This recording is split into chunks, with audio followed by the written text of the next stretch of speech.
Hi guys, Mr. Lee's doing the SQA Higher Mathematics from 2018 paper 2, and we're going to have a wee look at question 2. So you're given vectors u and v are defined by vector u as being -1 on the x, 4 on the y and -3 on the z, and vector v -7 on the x, 8 jumps on the y and 5 jumps on the z.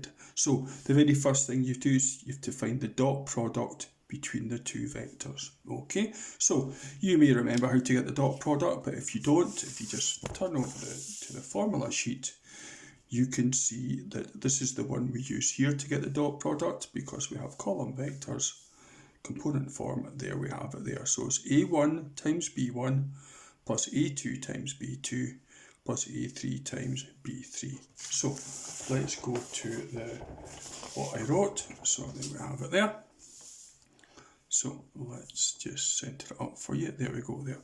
So it's -1 times -7 plus 4 eighths plus -3 times 5. In a similar way to question 1, you can use your calculator if you wish, but I think we'd all be a bit disappointed if you didn't know what these were.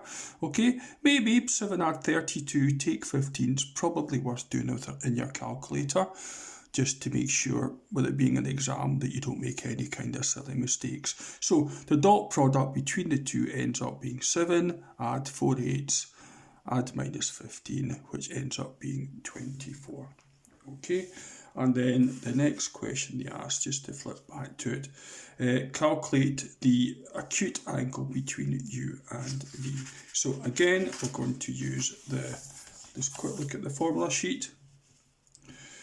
So A dot B is the size of A times the size of B times the cosine of the angle in between them. So what we do here is we manipulate this a little bit. So we have A dot B and then we move these two down below. So we have A dot B over the size of A times the size of B is what cosine theta is. Okay, so there it is there, and that's me adapted that for this particular sum. So the cos of theta is u dot v over size of u times the size of v. Now we've already got u dot v, it's 24. Okay, now this is an instance where you may well decide to just use your calculator. Now how do you get the length of a vector? Well, we square each term, move that out of the way, square each term, add them together and then root your final answer.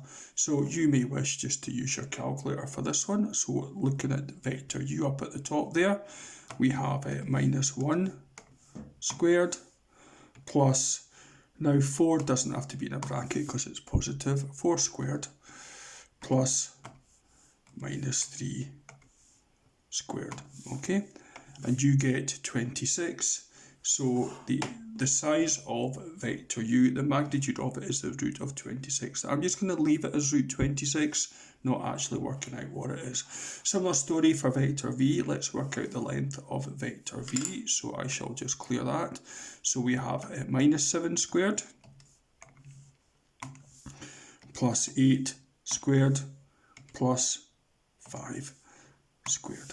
Okay, and you have 138. So the length of, or magnitude of v is the square root of 138. So let's get to the maths here. So the cosine of the angle between the vectors is u dot v, the 24, over the root 26 times the square root of 138. So that's it tidied up there. Okay, now I'm going to show you in the calculator how to do that sum in one movement. So I'll just move this to one side and hopefully you can see this. So what you do is you do 24 and you divide it by the root of 26, the root of the very first one, then press equals, and then take that and divide that by the root of 138. That's the other one. And then you get the 0.40066. Hopefully you can see that there. I tend to round it off to 3 decimal places, so that's 6, makes that a 1. So cos theta is 0.401. And now we want to get what the angle is, so we do a shift cos of 0.401 there, close the bracket, and you get 66.359. You're not told to round it off in any way, so I'm just going to call that 66.4 degrees, as you see there.